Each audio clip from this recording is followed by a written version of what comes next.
Welcome to the Leaders in Payments podcast, where we talk to C-level leaders from across the payments landscape. We'll be discussing the products and services that impact the payment space today, as well as trends and predictions for the future of payments. We will also hear stories from our guests about their journeys to the top. Hello, everyone, and welcome to the Leaders in Payments podcast. I'm your host, Greg Myers, and on today's show, we have a very special guest, Rui Ribeiro, the co-founder and CEO of Jscrambler. So, Rui, thank you so much for being here, and welcome to the show. Thank you. It is my pleasure to be here. Great. So let's start out by having you tell a little bit about yourself, maybe where you grew up, where you went to school, where you currently live, a few things like that. So, born and raised in Portugal, studied in Porto, but ended up living in Lisbon, computer sciences major, overall, like always with an engineering perspective, love working in complex problems. Started my career working in the banking industry, worked there almost half my life, working life. and then I founded and challenged my good friend and co-founder, Pedro Fortuna. In 2014, we founded Jscrambler. And because we saw an emerging problem in the industry, so client-side security, in 2014, it was at its infancy, and we were one of the main precursors. But that started this movement and this career move that I'm now in. And because like things keep evolving, from client-side security, we have now specialized mainly in credit card payments and in securing credit card payments and in securing the credit card payment process. So this is my evolution from a career perspective. Okay. Well, let's dive in and talk about the company. So maybe, tell us exactly what you do, who your target audience is, those types of things. So we are making sure that no third party is accessing credit card payment or payment data. It might be credit cards, it might be other payment data. And we are preventing mainly credit card skimming attacks on web pages. And as you can understand, like when any purchase is being done, only a very few specific companies need to have access to that information. And normally these are like verified, these follow very strict security rules and also follow the PCI DSS security standard. But on a normal website, on a normal e-commerce website, you have a lot of third-party vendors. Some of them doing analytics, some of them doing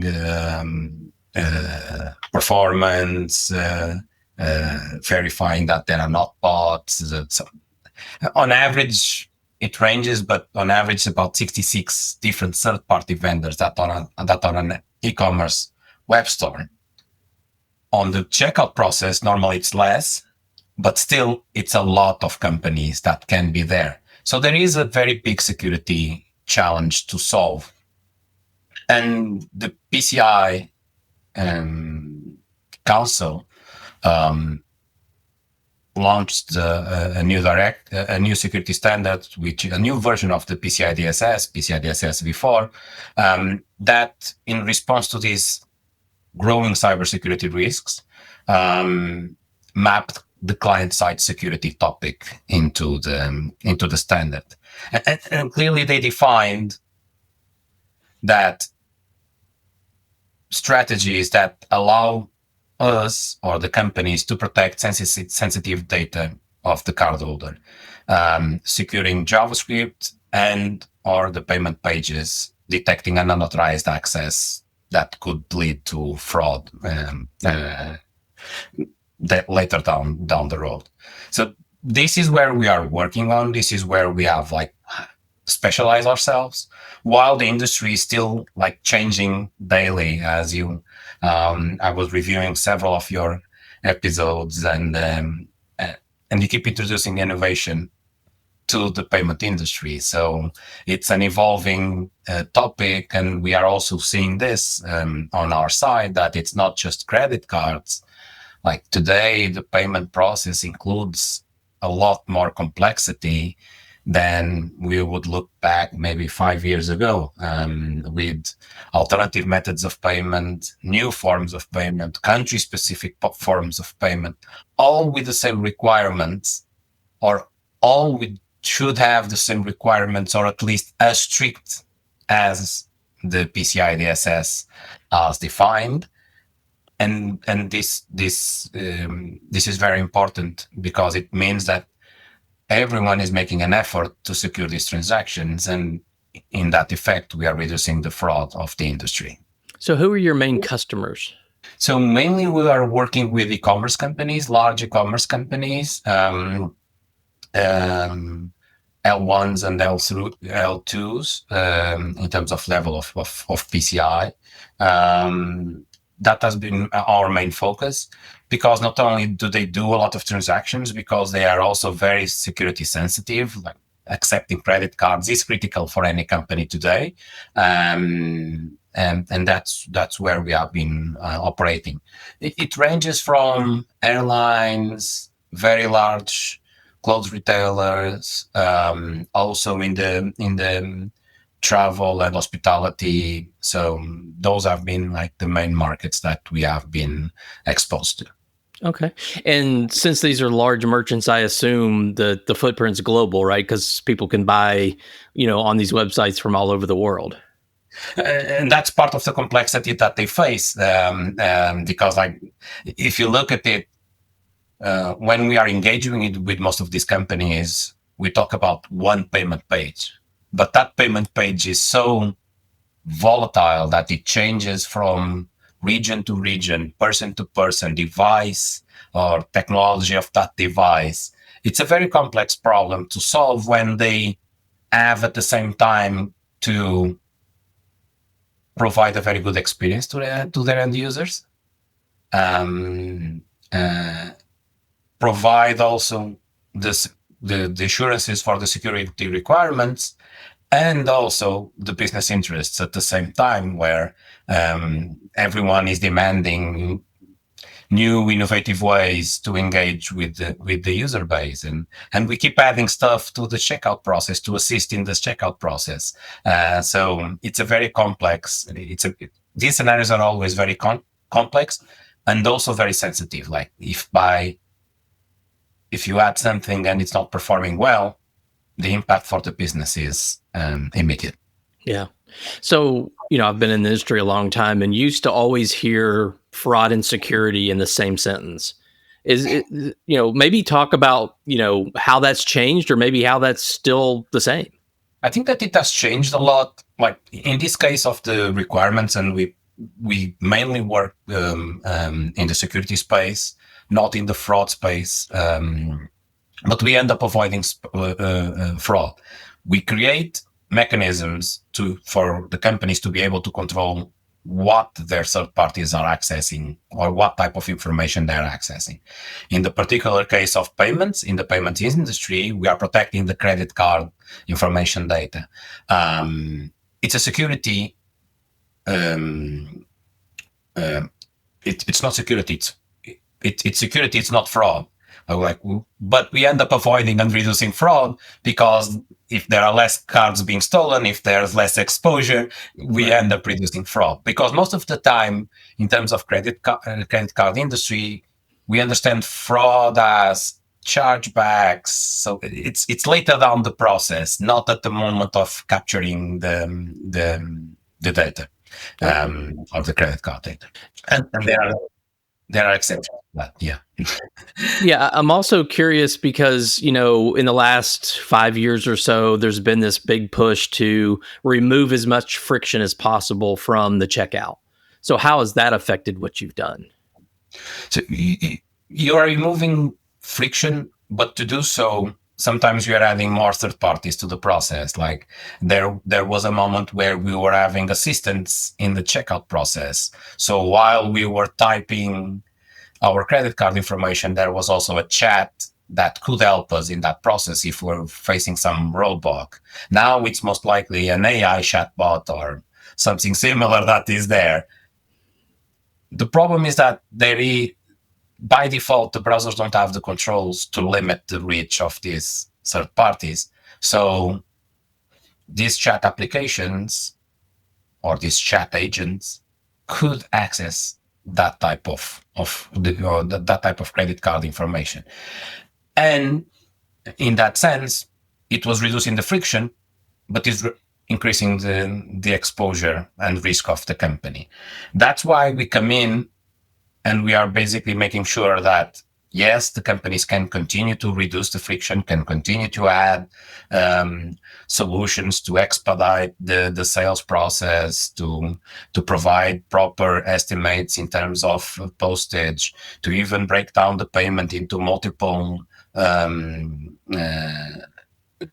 installments and stuff like that, which is something that we have seen as an evolution of the industry, but at the same time making sure that none of these third parties is overstepping. Because there are two types of problems that can occur. One is intentional attack. Someone that is adding a credit card schemer to the web page. So that's an attack, that's a cybersecurity problem. But there is also the misconfiguration, all the other problems that could lead to you sending credit card information to a company that should never have set credit card information because they are not built to have it, and so they don't meet the security standards, and that could pose a very big risk down the road. Okay, what would you say differentiates Jscrambler from the competitors out there? That's a very good question. First, we are pure play. We have been doing this since 2014, since I told you. So we are kind of we are the main or the initial precursor of all this movement regarding client-side security. This is years of expertise that cannot be easily copied. We were the first to launch this category and this type of product. And we keep simplifying and making it very simple for e-commerce or vendors to adopt our technology, in a sense that security should never be a barrier for them to innovate. Security shouldn't be another step in the process. As you said, we are streamlining the process. We want to be invisible. We want to make sure that we stay in the background, but at the same time, we are able to provide the controls for the industry to be able to accept payments as they have done in the past, or even in future ways that are much more evolved than we are today. Like we are moving into instant payments and stuff like that. Like it's going to be a very big challenge in terms of fraud because we lose the chargeback capabilities if we are talking about instant payments. So while this is evolving, we need to provide the security capabilities, and we are not limited to just achieving compliance. We go much beyond that. And I would say that when in here we are talking about the forum that is about payments, but if you look at it, we started the company focused on every type of data privacy concern that can happen on the client side. Social security, healthcare, data, like everything that can be considered as private information, we have focused on that. The payment is a subset of what we can do. So this means that we're also bringing a vendor that can help you today with the compliance, today with the payment information, but in the future, we can help you cover all the other aspects of privacy and security of your users, which is a very big and complex problem in today's world. Okay. Well, when you step back and look at the payments industry as a whole, where do you see it headed, say, in the next 3 to 5 years? And certainly you can answer that in kind of the lens of what you do, but curious your views on the future. So like we have a worldwide scope. Okay. So US is our main focus. We also have Europe, and we also have Latin America and also Asia, customers across the world. And what we have seen in many countries is that the payment landscape is changing a lot. Governments are issuing their own payment or instant payment solutions that compete directly with credit cards. In Brazil, we have Pix. I think they were one of the initial ones that where the government created an alternative method of payment that is now the main method of payment. In Europe, each country has its own kind of system that is more that is becoming sometimes more popular than credit cards. And of course, we have the example of China, but that's a totally different market where WeChat is the main method of payment. So I think that this trend is not going to stop. It's going to accelerate. And I see that the industry is also looking at it. And in the case of MasterCard, for example, they are even talking about identity as the proof of payment, with all the privacy/security challenges that are going to come up. Like, we are trading the credit card number for the identity of the user. What are the challenges for that? And I would even say, like, and they must have studied this, like many governments are going to challenge them on using identity as a way of payment. But that trend is going forward for sure. Like, the biggest evolution that we had in the latest years, at least for me as a user, has been paying using the phone. Like, I forget the wallet at home and I can do everything nonetheless.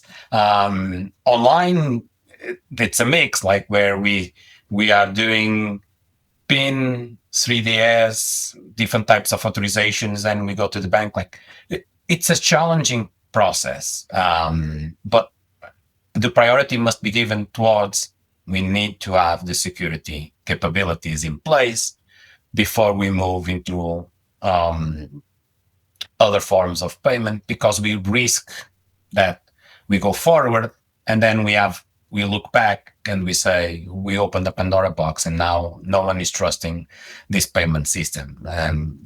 There's a lot of complex problems to solve down the road. Right. Well, what do you think about sort of the AI side, where, MasterCard, Visa made some announcements? I don't know if you saw Google earlier, where basically you have agents that can now buy for you without you even practically knowing. I mean, sort of, how does that, does that really matter? Or at the end of the day, they're still checking out, so your solutions make sense?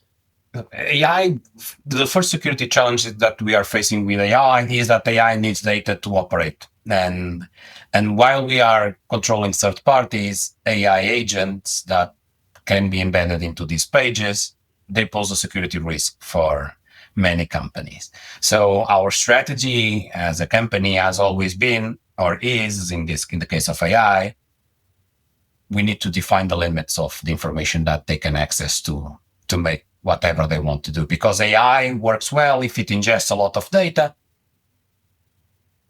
but which data do we want it to be accessible? Like, do we want AI to access credit card information data when you're doing a checkout page? I would challenge that, but maybe no one is enforcing this.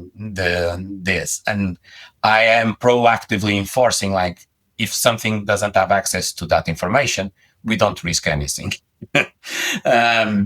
You're talking about using agents, which is more or less the same as saying using bots to do purchases for you. We had these challenges, like when no one could buy a PlayStation, or when no one can buy a concert because the new ticket or the newest release of the PlayStation runs out in 5 seconds, and then it's the secondary market where you're buying from someone else, and then you're losing that relationship with the brand. You're losing the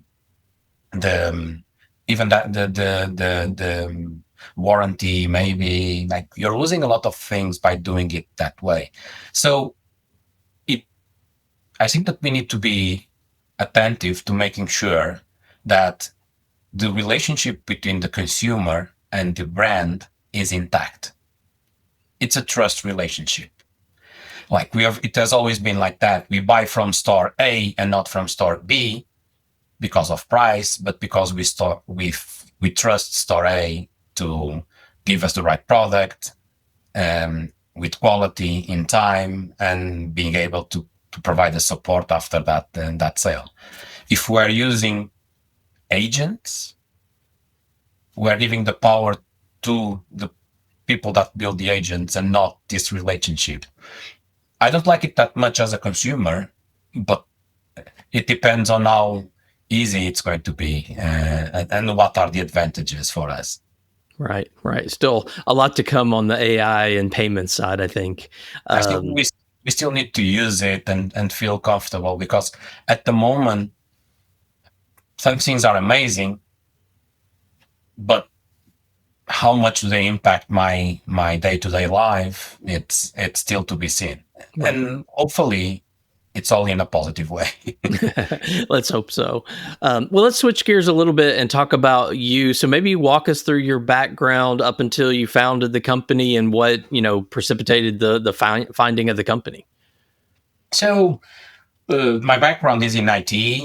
We were very focused on security from I was very focused, and my co-founder was also very focused on security. We understood that the world was changing, like everyone was going to buy online, and that our life would be very different from when we first started the company. And we understood that the browsers were going to be the main mechanism for us to interact, and we started building technology to make sure that interaction with the user was secure. So we started by protecting applications, so protecting JavaScript, protecting web pages, and then we evolved into the data privacy aspect that I have been mainly focusing on in this discussion, where we are monitoring the third parties and making sure that information stays within the people that should be accessing that information. So we have always been trying to do and having a very good success at doing it. So simplifying the security of the client side, simplifying in a sense that we cannot demand from the developers to be able to build a good experience and still build all the tools that they need to do that experience in a secure way. So we need to assist them, and that's why we keep building new and innovative products that help companies build more secure applications and maintain the data privacy of their users. Because again, and going back to the trust, I trust a company not to lose my data. I trust a company when I'm paying that they're going to use that credit card only for that transaction, or if it is a subscription for that product, so subscription. We cannot break this. These trust relationships is what makes a company great and makes the continuous process of growing. And if we lose these capabilities, this is a critical resource. It's like power, water, and the ability to buy online. Maybe it's in that.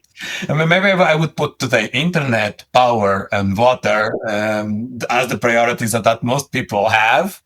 And then the ability to buy stuff.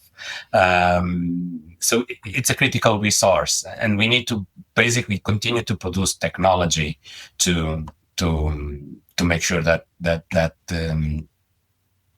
it continues to work in a security with a security conscious process that assures the privacy of the users. Okay. Well, what are some things you're passionate about? So maybe one work-related passion and one personal passion.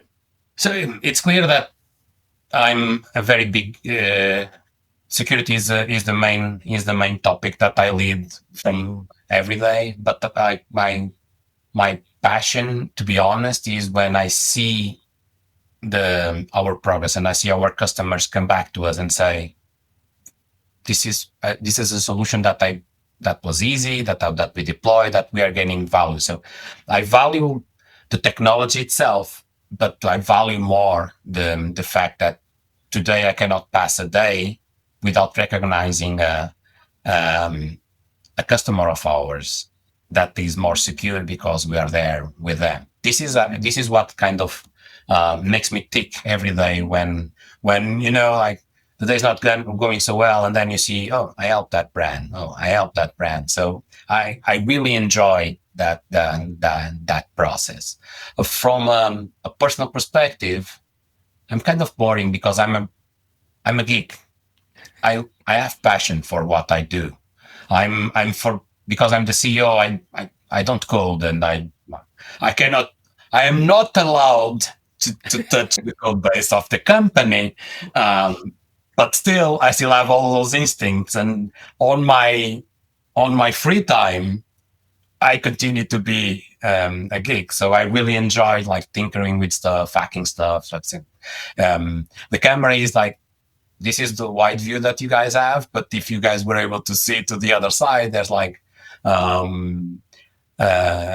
router that is opened up and stuff like that, and a soldering iron and all of that, because like I need those elements to continue to be happy, like to feel that we are still building stuff and not just being the CEO and focusing on financial and customers and stuff like that. Right. Well, if someone came to you, maybe they just graduated from college, they're looking at the payments industry, and they say, "Hey, I want to build a career in payments or fintech," and maybe they're even changing careers from another industry, and they want to come into payments because all the excitement in this industry. What would you tell them they need to do to be successful in this industry? I think that first, there's no better time. Like banking, payments, like I've never seen so many changes as now. Before, like everything was very static in banking, everything was very static in payments. Like there's no better time than this. The other would be find startups that you relate to. For you to grow personally, startups or a big company with a startup culture is the best way for you to grow. I wouldn't start like I started in a banking environment, but I have to say that I had to leave to continue to innovate at some point. And it's not that there are a lot of very competent, very intelligent people in all the banking industry, but they are limited in terms of their scope, what they can do. They have to go through a lot of red tape. They have to go through a lot of control. So it's very tough for them to innovate. And if you're not fighting the system in a persistent way, you can end up in a 9-to-5 job where the thing that motivates you is the paycheck. Paycheck is important, but it shouldn't be your main motivation.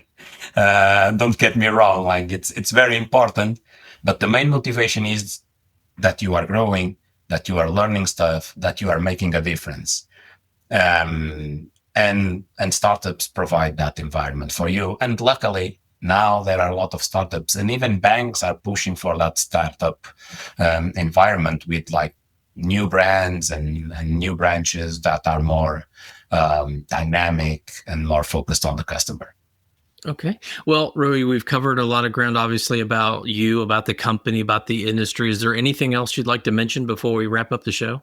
I think it's very exciting, the things that are happening in the payment industry, and that we need to make sure that we implement all the controls, and that's why we require technology and innovation like the one that Jscrambler is building. So I'm very excited about the future of payments. Yeah.